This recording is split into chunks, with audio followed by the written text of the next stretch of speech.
Assalamualaikum warahmatullahi wabarakatuh. Di sini saya akan menjelaskan materi tentang konsep wahdiyah dalam Al-Quran. Yang pertama, definisi wahdiyah. Secara terminologi, ada dua definisi wahdiyah yang dikemukakan oleh pakar fikih. Yang pertama, menurut ulama Hanafi, wahdiyah adalah mengikut sertakan orang lain dalam memelihara harta, baik dengan ungkapan yang jelas, melalui tindakan maupun melalui isyarat.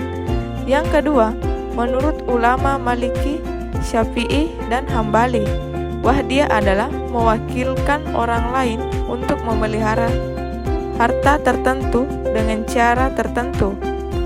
Dari definisi di atas, secara esensi wahdiyah adalah penitipkan suatu harta atau barang kepada orang yang dapat dipercaya untuk menjaganya. Ayat-ayat yang berkaitan dengan wahdiyah. Yang pertama, Quran Surah Al-Baqarah ayat 283, yang artinya, jika kamu dalam perjalanan dan bermuamalah tidak secara tunai, sedang kamu tidak memperoleh seorang penulis, maka hendaklah ada barang tanggungan yang dipegang oleh yang berpiutang. Akan tetapi, jika sebagian kamu mempercayai sebagian yang lain, maka hendaklah yang dipercaya itu menunaikan amanatnya atau hutangnya, dan hendaklah ia bertakwa kepada Allah Tuhannya, dan janganlah kamu para saksi menyembunyikan persaksian, dan barang siapa yang menyembunyikannya, maka sesungguhnya ia adalah orang yang berdosa hatinya, dan Allah Maha mengetahui apa yang kamu kerjakan. Ayat di atas menunjukkan bahwa siapapun yang telah mencapai kesepakatan dengan orang lain, tetapi belum mendapatkan seorang penulis yang dapat digunakan sebagai perwalian atau jaminan, hendaknya menyerahkan barang yang menjadi jaminan kepada pemberi utang, agar pemberi utang dapat tenang, dan orang-orang yang berutang mampu melunasi hutangnya. Yang kedua, dalam Quran Surah An-Nisa ayat 58, yang artinya, sesungguhnya Allah menyuruh kamu untuk menyampaikan amanat atau titipan kepada yang berhak menerimanya. Dalam ayat tersebut dijelaskan bahwa wahdiyah merupakan amanah yang ada di tangan orang yang dititip, yang harus dijaga dan dipelihara, dan apabila diminta oleh pemiliknya, maka ia wajib mengembalikannya. Adapun prinsip-prinsip dan implementasi wahdiyah dalam ekonomi Islam. Prinsip wahdiyah ada dua, yaitu wahdiyah ya amanah dan wahdiyah ya damanah. Pada awalnya, wahdiyah muncul dalam bentuk ya al-amanah, tangan amanah, yang kemudian dalam perkembangannya muncul ya damanah. Ini akhirnya banyak dipergunakan dalam aplikasi perbankan syariah dalam produk-produk perdanaan. Wahdiyah ya amanah adalah suatu akad penitipan di mana pihak penerima titipan tidak diperkenalkan atau tidak diperbolehkan menggunakan barang titipan tersebut dan tidak bertanggung jawab atas kerusakan atau kehilangan barang titipan yang bukan diakibatkan oleh kelalaian penerima titipan. Sedangkan wahdiyah ya damanah yaitu suatu akad penitipan barang di mana pihak penerima titipan dengan atau tanpa izin pemilik barang dapat memanfaatkan barang titipan tersebut dan harus bertanggung jawab terhadap kehilangan atau kerusakan barang titipan tersebut. Adapun studi kasus dan contoh implementasi wahdiyah. Seorang nasabah bernama Ali pergi ke bank syariah untuk menyimpan sejumlah uang sebesar 10 juta dalam bentuk rekening tabungan. Ali meminta agar uang tersebut disimpan dengan aman tanpa ada penggunaan oleh pihak bank, hanya disimpan sampai suatu saat ia membutuhkannya. Adapun implementasinya, yang pertama, bank syariah menerima uang Ali sebagai wahdiyah amanah atau titipan amanah. Yang kedua, bank syariah tidak diperbolehkan menggunakan dana tersebut dan wajib mengembalikannya dalam jumlah yang sama ketika ahli memintanya. Dan yang ketiga, dalam praktik ini pihak bank bertindak sebagai penjaga dan tidak berhak memberikan bunga atau imbalan kepada ahli. Selanjutnya, konsep syirkah dalam Al-Quran. Yang pertama, definisi syirkah. Secara bahasa, kata syirkah berarti al-ikhtilat atau percampuran dan persekutuan. Secara etimologi, syirkah memiliki arti percampuran yang mana seseorang mencampurkan hartanya dengan harta orang lain sehingga antara bagian satu dengan bagian yang lain sulit dibedakan.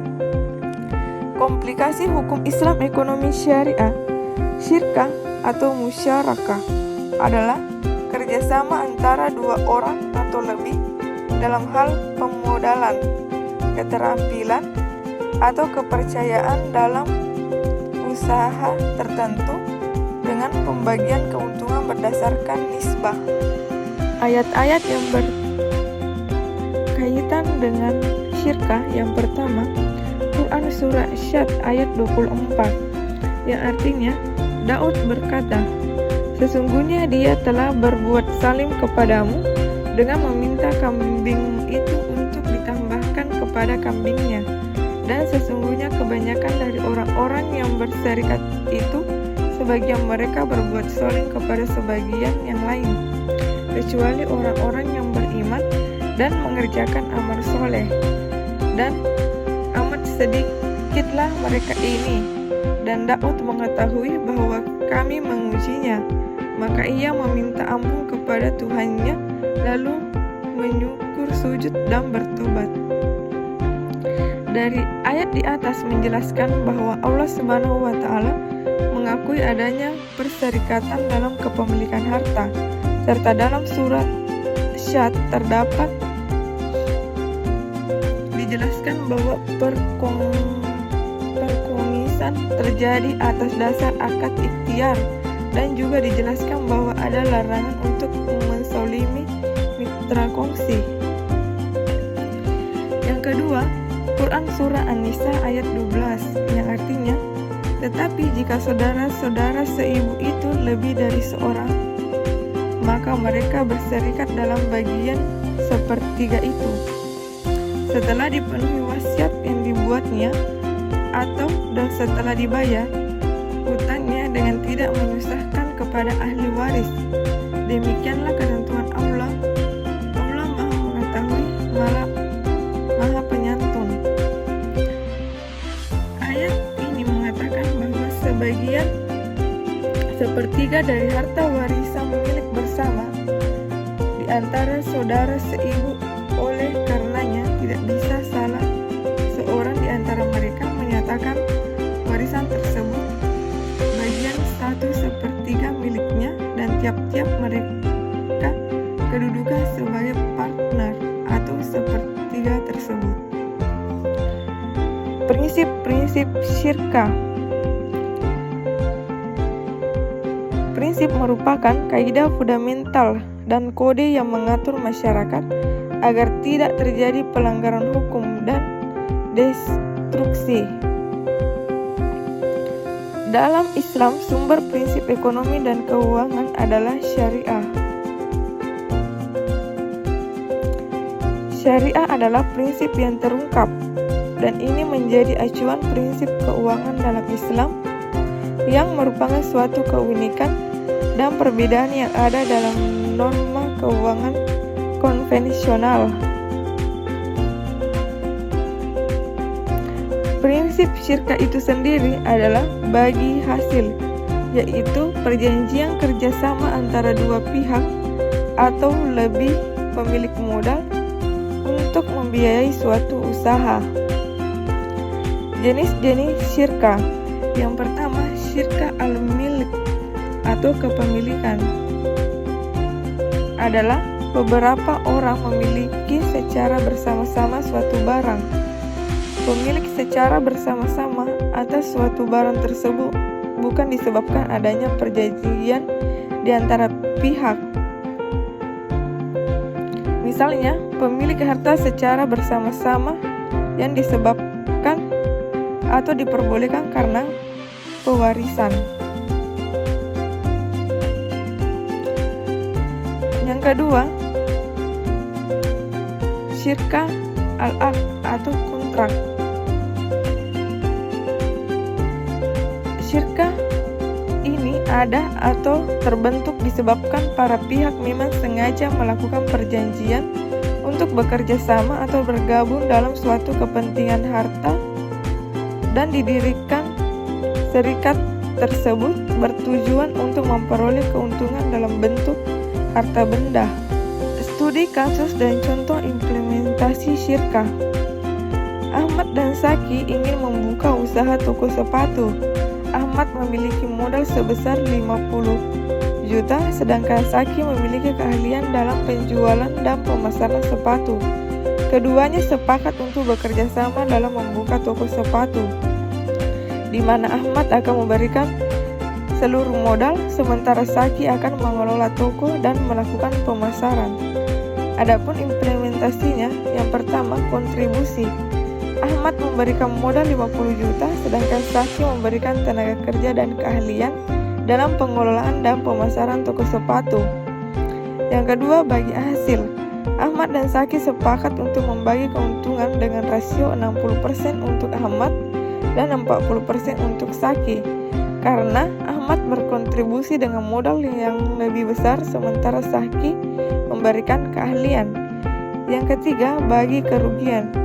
Jika usaha mengalami kerugian, maka kerugian akan dibagi sesuai dengan kontribusi masing-masing, yaitu 60% untuk Ahmad dan 40% untuk Saki. Konsep mudharabah dalam Al-Quran. Definisi mudharabah. Kata bagi hasil berasal dari bahasa Arab mudharabah. Menurut bahasa, mudharabah semakna dengan al-qat atau potongan, berjalan atau berpergian. Dalam Al-Quran tidak ditemukan istilah mudharabah secara langsung, akan tetapi melalui akar kata darab yang diungkapkan sebanyak 58 kali.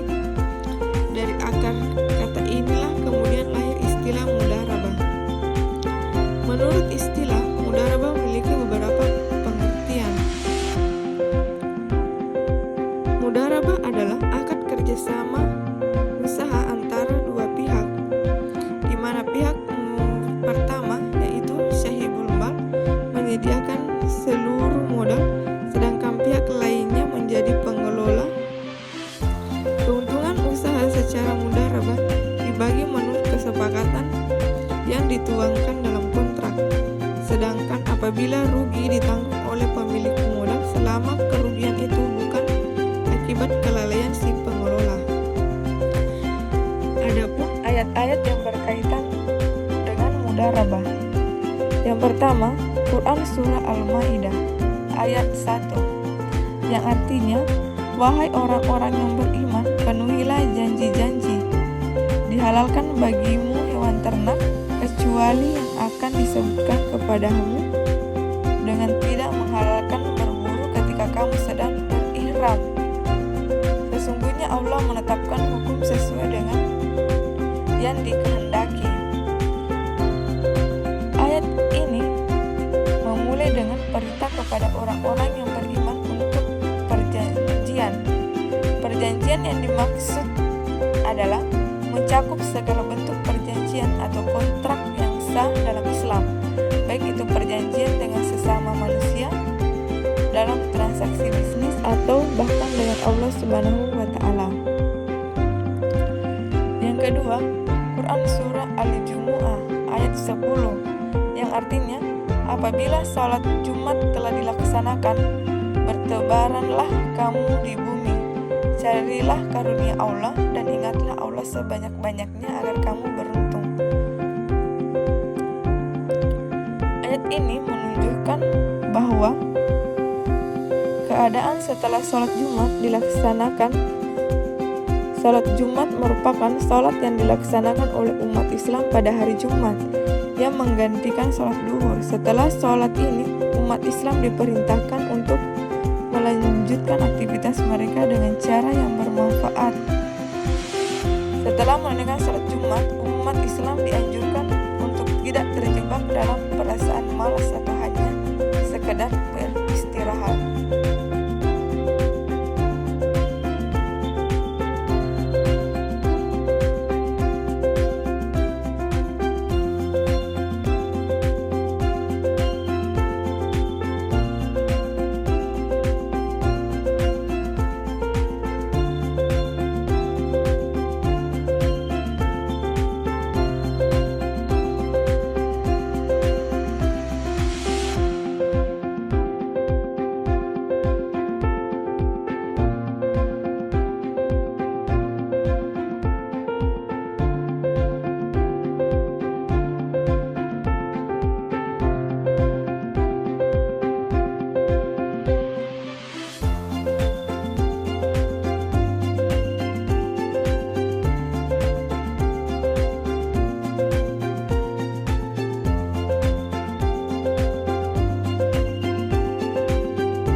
Mekanisme mudarabah.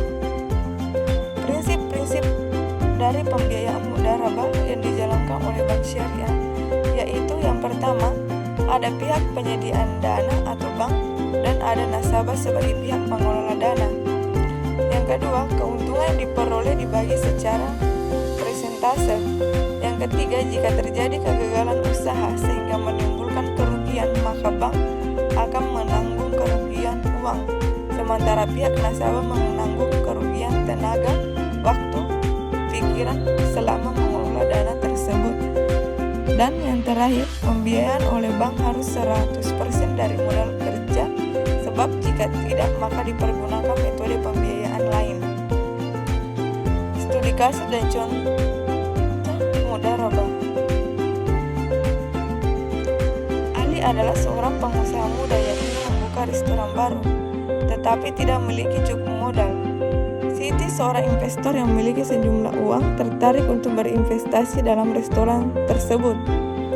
Keduanya sepakat untuk melakukan kerjasama mudarabah, di mana Siti akan memberikan seluruh modal usaha, sementara Ali akan menjalankan operasional restoran. Adapun implementasinya, yang pertama kontribusi. Siti memberikan modal sebesar 100 juta, sementara Ali akan mengelola restoran dan bertanggung jawab atas operasional mulai dari pemilihan menu, pemasaran hingga pengolahan karyawan. Yang kedua, bagi hasil. Keduanya sepakat untuk membagi keuntungan dengan rasio 70% untuk Ali sebagai pengelola dan 30% untuk Siti sebagai pemilik modal. Bagi kerugian, jika restoran tersebut mengalami kerugian tersebut akan ditanggung sepenuhnya oleh Siti karena Siti adalah pemilik modal dan Ali hanya berperan sebagai pengelola. Perbandingan dan sinergi antara wahdiyah, syirkah, dan mudarabah. Yang pertama, perbandingan prinsip dan implementasi antara wahdiyah, syirkah, dan mudarabah. Yang pertama, pada dasarnya akad wahdiyah adalah titipan murni dari suatu pihak ke pihak lain, baik individu maupun badan hukum, yang harus dijaga dan dikembalikan kapan saja nasabah menghendaki. Dalam tinjauan syariah, akad wahdiyah pada tabungan bank syariah sudah sesuai dengan prinsip syariah, yaitu didasari dengan adanya Fatwa Dewan Syariah Nasional yang memutuskan tentang tabungan, ketentuan umum tabungan berdasarkan wahdiyah. Yang kedua, mudarabah. Dalam penghimpunan dana, akad kerjasama antara pihak pertama sebagai pemilik dana dan pihak kedua sebagai bank yang bertindak sebagai pengelola dana dengan membagi keuntungan usaha sesuai dengan kesepakatan yang dihitung dalam akad. Tabungan mudarabah merupakan produk penghimpunan dana oleh bank syariah yang menggunakan akad mudarabah mutalaqah. Nasabah menyerahkan pengelolaan dana tabungan mudarabah secara mutlak kepada mudarib. Tidak ada batasan baik dilihat dari jenis investasi, jangka waktu, sektor usaha, dan tidak bertentangan dengan prinsip syariah Islam. 3. Syirka. Syirka adalah kerjasama antara dua pihak atau lebih untuk menjalankan usaha dengan berbagai keuntungan dan risiko. Dalam syirka, masing-masing pihak memberikan kontribusi, baik berupa modal atau keahlian, dan hasil dari usaha tersebut dibagi berdasarkan kesepakatan yang adil. Prinsip syirka mencakup keadilan, transparansi, dan kesepakatan bersama dalam pembagian keuntungan dan kerugian. Dalam implementasinya, syirka dapat diterapkan dalam berbagai sektor ekonomi seperti usaha dagang, proyek konstruksi, atau investasi bersama, di mana keuntungan dibagi sesuai dengan proporsi kontribusi masing-masing pihak. Yang kedua, sinergi dalam praktik ekonomi Islam antara wahdiyah, syirka, dan mudharabah. Wahdiyah adalah suatu bentuk simpanan atau titipan yang diberikan oleh pemiliknya kepada pihak lain dengan amanah untuk dijaga dan dikembalikan. Dalam konteks sinergi, wahdiyah bisa berperan sebagai sumber modal atau dana yang kemudian digunakan dalam usaha syirka atau mudharabah. Syirka adalah bentuk kerjasama antara dua pihak atau lebih, masing-masing memberikan kontribusi modal atau keahlian untuk menjalankan suatu usaha. Sinergi dengan wahdiyah terjadi ketika pihak yang menerima titipan menggabungkan dana wahdiyah tersebut dengan modal lain dalam suatu usaha syirka. Mudharabah adalah kontrak di mana suatu pihak menyediakan modal dan pihak lain mengelola usaha dengan bagi hasil yang telah disepakati. Wahdiyah bisa berfungsi sebagai modal yang kemudian dikelola oleh pihak lain, seperti dalam lembaga keuangan atau bank syariah. Dalam sinergi antara mudharabah dan syirka, dana yang diperoleh melalui mudharabah bisa digunakan untuk membiayai proyek syirka, di mana pihak pengelola dan pemilik modal berbagi keuntungan berdasarkan kontribusi dan kesepakatan yang ada. Yang ketiga, implikasi bagi praktik keuangan kontemporer antara wahdiyah, syirka, dan mudharabah. Wahdiyah dalam praktik keuangan kontemporer. Dalam bank syariah, wahdiyah dapat digunakan sebagai dasar pengelolaan dana nasabah yang disimpan sebagai titipan. Bank bertanggung jawab untuk menjaga dan mengelola dana tersebut dengan amanah. Implikasinya, dana wahdiyah bisa menjadi salah satu sumber likuiditas yang digunakan untuk membiayai berbagai produk keuangan syariah, seperti mudharabah atau pembiayaan rumah. Syirka dalam praktik kontemporer. Syirka diterapkan dalam pembiayaan proyek besar atau investasi bersama, seperti di sektor real atau infrastruktur, di mana banyak pihak yang dapat menyatukan modal dan berbagi risiko. Implementasi syirka dalam investasi modern memungkinkan pembagian keuntungan yang adil dan proporsional. Mudharabah dalam praktik kontemporer. Dalam sistem ekonomi keuangan syariah, mudharabah banyak digunakan dalam pembiayaan usaha kecil dan menengah, di mana pemilik modal menyediakan dana